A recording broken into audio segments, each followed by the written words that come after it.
പശ്ചിമേഷ്യൻ രാഷ്ട്രീയം ഒരു നിർണായകമായ വഴിത്തിരിവിലാണ്. ഖത്തറിന്റെ തലസ്ഥാനമായ ദോഹയിൽ ഇസ്രായേൽ നടത്തിയ അഭൂതപൂർവമായ വ്യോമാക്രമണം മേഖലയിൽ പുതിയൊരു പ്രതിസന്ധിക്ക് തിരികൊളുത്തിയിരിക്കുന്നു. ആ ആക്രമണത്തിന് മറുപടി നൽകാൻ അറബ് ഇസ്ലാമിക ലോകം ദോഹയിൽ ഒരു അടിയന്തര ഉച്ചകോടിക്കായി ഒന്നിക്കുമ്പോൾ ലോകം മുഴുവൻ ആകാംക്ഷയോടെ ഉറ്റുനോക്കുകയാണ്.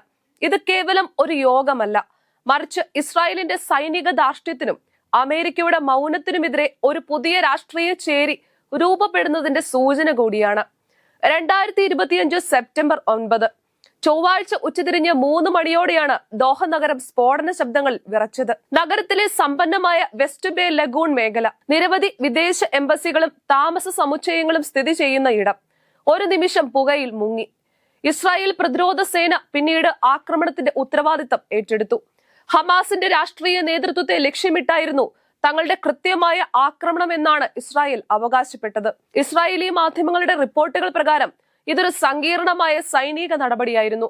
8 F-50, 4 F-35 യുദ്ധവിമാനങ്ങൾ ഇസ്രായേലിൽ നിന്ന് ചെങ്കടലിന് മുകളിലൂടെ പറന്ന് അറേബ്യൻ ഉപദ്വീപിന്റെ മറുവശത്ത് നിന്ന് ബാലിസ്റ്റിക് മിസൈലുകൾ ദോഹയിലേക്ക് തൊടുക്കുകയായിരുന്നു. ആക്രമണത്തിന് മിനിറ്റുകൾക്ക് മുൻപ് മാത്രമാണ് ഇസ്രായേൽ അമേരിക്കയെ വിവരം അറിയിച്ചത്, അതും കൃത്യമായ ലക്ഷ്യം വെളിപ്പെടുത്താതെ എന്നാണ് ഇസ്രായേലി മാധ്യമമായ ഇസ്രായേലി ടൈംസ് വ്യക്തമാക്കുന്നത്.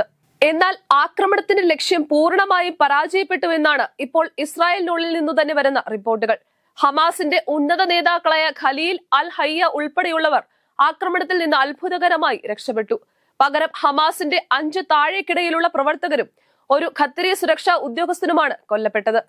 ലക്ഷ്യം പിഴച്ചെങ്കിലും അവരെ അടുത്ത തവണ വധിക്കും എന്ന് അമേരിക്കയിലെ ഇസ്രായേൽ അംബാസിഡർ പ്രഖ്യാപിച്ചത് അവരുടെ വിട്ടുവീഴ്ചയില്ലാത്ത മനോഭാവം വ്യക്തമാക്കുന്നതായിരുന്നു. ഈ ആക്രമണം ഒക്ടോബർ 7 കൂട്ടക്കൊലയ്ക്ക് പ്രതികാരമാണെന്നും ഹമാസിന്റെ നേതൃത്വത്തെ ഇല്ലാതാക്കുകയാണ് ലക്ഷ്യമെന്നും ഇസ്രായേൽ പ്രധാനമന്ത്രി ബെഞ്ചമിൻ നെതന്യാഹു ആവർത്തിക്കുകയും ചെയ്തിരുന്നു. തങ്ങളുടെ മണ്ണിൽ നടന്ന ആക്രമണത്തെ ഖത്തർ വിശേഷിപ്പിച്ചത് രാഷ്ട്രീയ ഭീകരവാദം, നികൃഷ്ടമായ ആക്രമണം എന്നിങ്ങനെയാണ്. ഖാസയിൽ വെടിനിർത്തലിനായി മധ്യസ്ഥത വഹിക്കുന്ന ഒരു രാജ്യത്തിന്റെ പരമാധികാരത്തിന് നേരെയുള്ള കടന്നുകയറ്റമാണിതെന്ന് ഖത്തർ പ്രധാനമന്ത്രി ഷെയ്ഖ് മുഹമ്മദ് ബിൻ അബ്ദുൾ റഹ്മാൻ അൽ താനി പ്രഖ്യാപിച്ചു. ആക്രമണം സമാധാന ചർച്ചകളെ പൂർണ്ണമായും അട്ടിമറിക്കാനുള്ള ഇസ്രായേലിന്റെ ബോധപൂർവമായ ശ്രമമാണെന്നും അമേരിക്കൻ റഡാർ സംവിധാനങ്ങളെ മറികടന്ന് ഇസ്രായേൽ നടത്തിയ ആക്രമണം മുഴുവൻ ഗൾഫ് രാജ്യങ്ങളുടെ സുരക്ഷയെക്കുറിച്ചുള്ള ഗുരുതരമായ ചോദ്യങ്ങൾ ഉയർത്തുന്ന വിഷയമാണ്.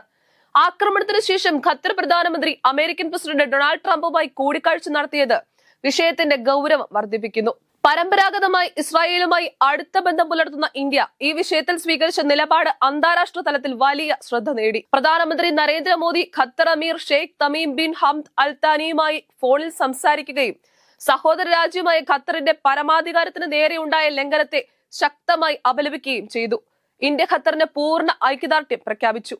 തീവ്രവാദത്തെ എല്ലാ രൂപത്തിലും എതിർക്കുമ്പോഴും ചർച്ചകളിലൂടെയും നയതന്ത്രത്തിലൂടെയുമാണ് പ്രശ്നങ്ങൾ പരിഹരിക്കേണ്ടതെന്നും ഇന്ത്യ വ്യക്തമാക്കി. 8 മുൻ ഇന്ത്യൻ നാവിക ഉദ്യോഗസ്ഥർക്ക് ഖത്തർ മാപ്പ് നൽകിയ സംഭവത്തിന് ശേഷം ഇരു രാജ്യങ്ങളും തമ്മിൽ രൂപപ്പെട്ട ശക്തമായ ബന്ധമാണ് ഇന്ത്യയുടെ ഈ ശക്തമായ നിലപാടിന് പിന്നിലെന്ന് ഇന്ത്യൻ മാധ്യമങ്ങൾ വിലയിരുത്തുന്നു.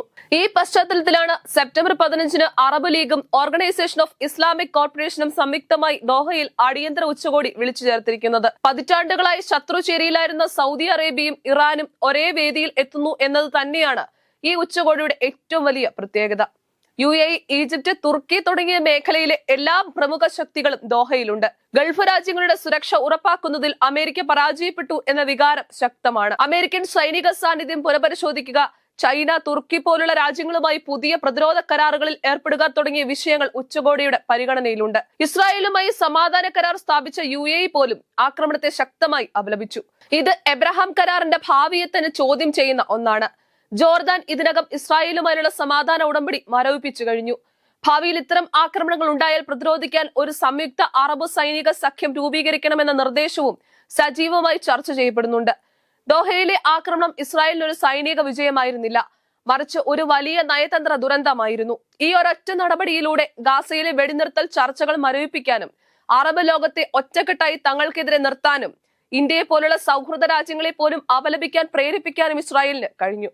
ദോഹയിൽ ചേരുന്ന ഉച്ചകോടി കേവലം ഒരു പ്രസ്താവനയിൽ ഒതുങ്ങുമോ, അതോ ഇസ്രായേലിനെതിരെ സാമ്പത്തിക, നയതന്ത്ര ഉപരോധങ്ങൾ ഉൾപ്പെടെയുള്ള കടുത്ത നടപടികളിലേക്ക് നീങ്ങുമോ എന്ന് ലോകം ഉറ്റുനോക്കുകയാണ്. ഒരു കാര്യം വ്യക്തമാണ്, ഖത്തറിൽ നിന്നുള്ള പുകച്ചുരുളുകൾ പശ്ചിമേഷ്യയുടെ രാഷ്ട്രീയ ഭൂപടത്തിൽ പുതിയ അതിർവരമ്പുകൾ സൃഷ്ടിച്ചുകൊണ്ടിരിക്കുകയാണ്.